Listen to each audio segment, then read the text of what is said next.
What's going on, guys? It's the Android Guru here, and my first Q&A session, Ask TAG version 1.0, was a huge success, and a lot of you guys asked me on how I actually edit my videos. So I thought, why not make a tutorial on that? So welcome to today's video. In today's video, I'm gonna show you guys how I edit my videos using Adobe Premiere Pro. So without any further ado, guys, let's get started. Alright, so in today's video, I'm gonna be editing a video which is actually going to be on my channel.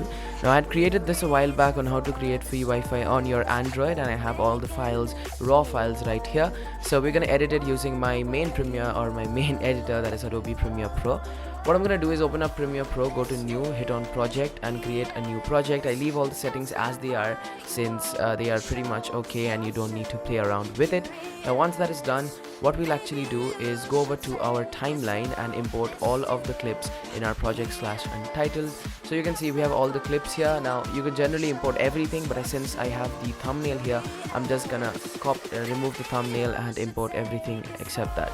So let's just import the audio file, and once we're done with that, let's just open up Adobe Premiere Pro. And generally what I do when I have multiple media files is import all of them into my project and then copy them onto the timeline.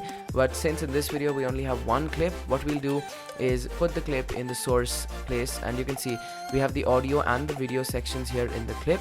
So what I generally do is copy only the video section, since I don't need the audio because I record the audio separately. So we'll click on the video icon or the movie clip icon and copy it to the timeline, and as you can see the video is here in the timeline. The first thing I do is add a transition effect, that is cross dissolve, which is my most used transition in Premiere Pro. It adds a nice depth and fade into it. As you can see, it fades from a black background and gives that nice cinematic look, which is necessary in every edit of a video. Next, what I do is color correct. Now what I use is the three-way color corrector. Now my footage is generally warm, so I tend to go to the cool tones a bit. So we move over to the color tab, and as you can see, what we'll do is just move the main source into a slightly more bluish area, which gives it that nice blue tone and looks really good. So let's just find a proper source for it, and once you've found it, let's just color correct it. So the master one, I just hit it to a slightly bluer tone, since my footage is generally warm. As you can see, you can see the different color changes according to where you put the colors. So I'm just gonna put it in a slight dark and light blue in somewhere in the middle, and leave the other ones as they are, since I don't really need that intensive. It's just a little bit. So we're gonna put that to center, and again just hit it to a nice little blue. Now going back to the editing tab, you can see the differences between the original, and obviously it just looks better, or I think it looks better, but whatever. Now what I do is add my creator or my lower thirds, which was created in After Effects. We'll add that in a while. After that, we need to add the background music. Now I generally use NCS background music. In case you don't know about NCS, no copyright sounds is the greatest place to find background music for your Android. And since I add a voiceover, what I generally do is reduce the volume of the background music so that people can hear my voice instead of the background music. So you simply do that by going into the audio tab and just reducing the volume. Then what we do is go to my own voiceover, which is the Zoom H1 file, crop the necessary parts which I think need to be cropped, and just add the audio like that. And yeah, it's so easy. So let's just crop the audio, and let's see where the audio lies. So we'll just crop that audio. For example, if my voiceover starts from here, since I take a 5-second pause every time I make it, what I'm gonna do is crop it down, or trim it.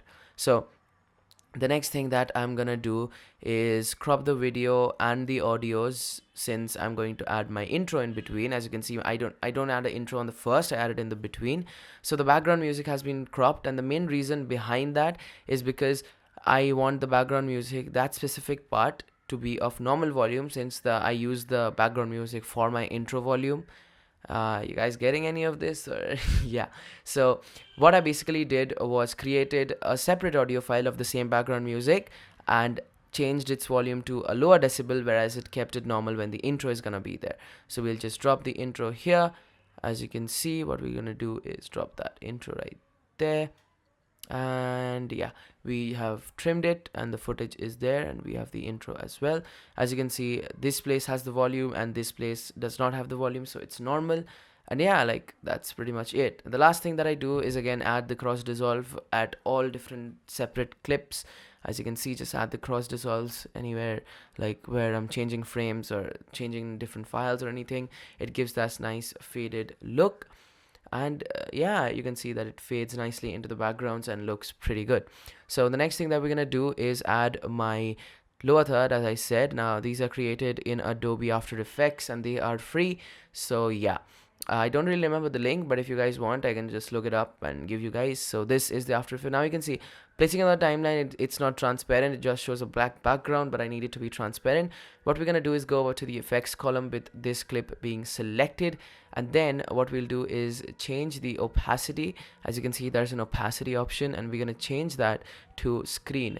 Now there are a lot of options here and I've played around with all of them, but screen is the best since it's transparent and you can see the effect and everything. Now most people would go for overlay, but that doesn't really work. As you can see, let's just click on overlay and I'll show you guys the other ones. Just I don't even know. So lighten is still good, but screen is better. Overlay, you can see it just adds a dark vignette to it, which doesn't really look good. So screen is pretty good, and that is the main thing that I go for. And that is it. We're pretty much done. Now all we've got to do is cut down the audio or the background music wherever the video is ending. This requires a bit more time than being shown in the video, since I have to listen to the whole video before I trim the different parts of it. And yeah, we've got a 2 minute 35 seconds video, and I'm gonna add again a cross dissolve fade at the end of the video, so you can like see that it nicely fades into a black background like that, and we are done. So now all is left is to render the video.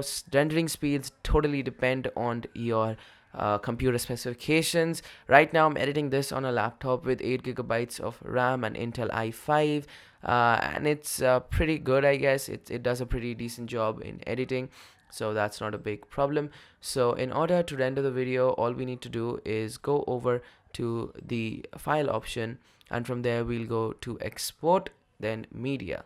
Now I generally leave it to match a source, which is crispy 1080p footage.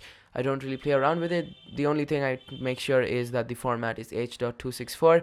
Preset is match source high bitrate. As you can see, I just hit it to match source, and that is it for me. I just hit on the export button and it's gonna start rendering the project. As you guys can see, the file size is 191 MB, which is pretty decent or average for a 3-minute video. So as you can see, it's generating the audio previews and it's gonna do it. I'm just gonna cancel it for now. And yeah, that is how I edit my videos. If you guys thought this was too fast for you, you can watch the video again or like ask me in case you face any difficulties. But this is how I edit each and every video of mine. And that is pretty much it. If you guys like this video, leave a like and subscribe to my channel for more videos like this. This is Anubhav here signing out. I'll catch you guys next time. Peace.